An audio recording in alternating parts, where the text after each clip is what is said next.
I'm jacjson, and I hate when content creators take long, unexplained breaks. The Splatoon series is perhaps the most well-known of Nintendo's recent IPs. It's also a lot of fun. So today, I'm going to be playing Splatoon 3, and more than that, I'm going to get better at Splatoon 3. A little bit better. I have a goal in mind. In Splatoon 3, your usefulness in the game is determined by your turf inked and your opponents splatted. The objective is to get the most area inked and the most opponents splatted in the game. That would mean I'm good. It all starts with choosing the right weapon. I'm going with the Splat Roller, a big squeegee that, in the wise words of recording jacjson, it's a simple weapon for a simple man. To give you a better idea of what this means, here's some riveting Splat Roller gameplay. It's difficult because, you know, sometimes you die. Also, it's so satisfying to roll over everything. Aha, my first target. They'll die. Oh my god.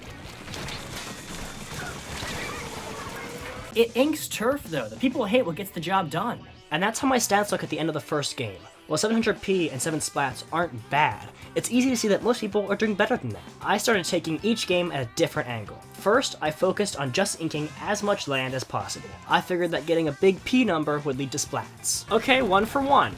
This is a fine position to be in. Whoa, who put the orange on the blue? This is not okay. These colors don't go together. Clearly, exterior decorating is not the strong suit of these people. I made sure to clean up the back line and recognize greatness when I saw it. Ajax, the strongest soldier in Greece? All the things you need to do to get luck on your side. Now, stop putting the orange on the blue. Come on, man. I worked really hard on this. That game went incredibly well for me ink-wise, but somehow I managed to get last on my team.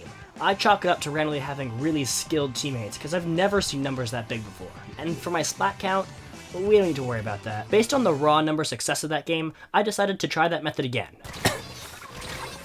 I'm not reaching my goals today, and you know, sometimes you just have to wake up and accept that. And that doesn't mean that tomorrow I can't reach my goals, but like right now I just gotta do the best I can. In danger. Oh my...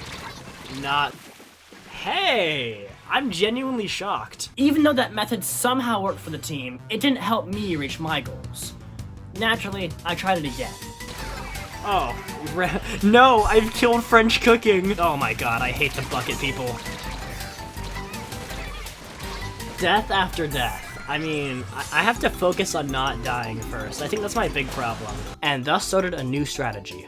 Not dying. That's how I do life. So I'm invisible right now. This focus seemed to have a positive influence on my lifespan. I even was more successful at splatting people, but there was a problem. I'm doing great with the splatting, but my ink count is so low right now.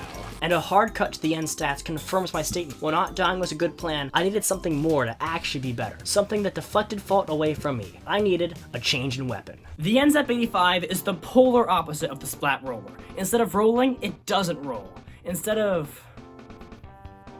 No, that's about it. There was a bit of a learning curve to using a real weapon, but my splat count instantly shot up. And, hey, I wasn't the worst inker this time. That is improvement. This seemed like a realistic opportunity to finally get to the top. I dove into the next game with confidence. I don't think this will be it, but you know, here goes. It wasn't it. Wait. Do I want a different weapon?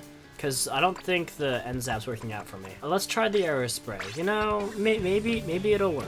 So I continued my journey with a new weapon in hand and a flawless strategy in mind. Okay, now let's get rid of the crop circle. 2 deaths, 0 kills. 3 deaths, 0 kills, you know. Well, you know, let's try it out, whatever. So I continue my journey with a new weapon in hand and a flawless strategy in mind. I don't know what my super is. It'll probably do some ink though. What? Whoa, that's crazy. I can do it again. I can do it multiple times. Oh, what?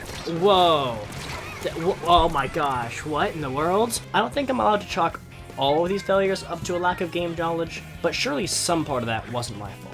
Baconator. Wendy's Baconator is on my team. I can't possibly lose this one. I started getting my bearings with the carbon roller, and my splat and ink counts were on the rise. 2 splats roll into 1, just like the delicious Wendy's Baconator. They should really sponsor me for that one. Maybe I wasn't winning every game, but I definitely was contributing more and more to my team's success. Before long, I'd be inking the most on the battlefield for sure. I was getting 300p before the 2-minute mark, which is nearly double what I'd been averaging before. I was splatting people without getting splatted myself. Okay, I'm on full retreat mode right now because that's a blobber and it's scary. Or maybe I'm just good, you know? That's also possible, you never know. It happens on the occasion. But whenever I improved, people I was playing with improved too. This should have been the game of my life, but I ranked next to last on my team for both Splats and Ink.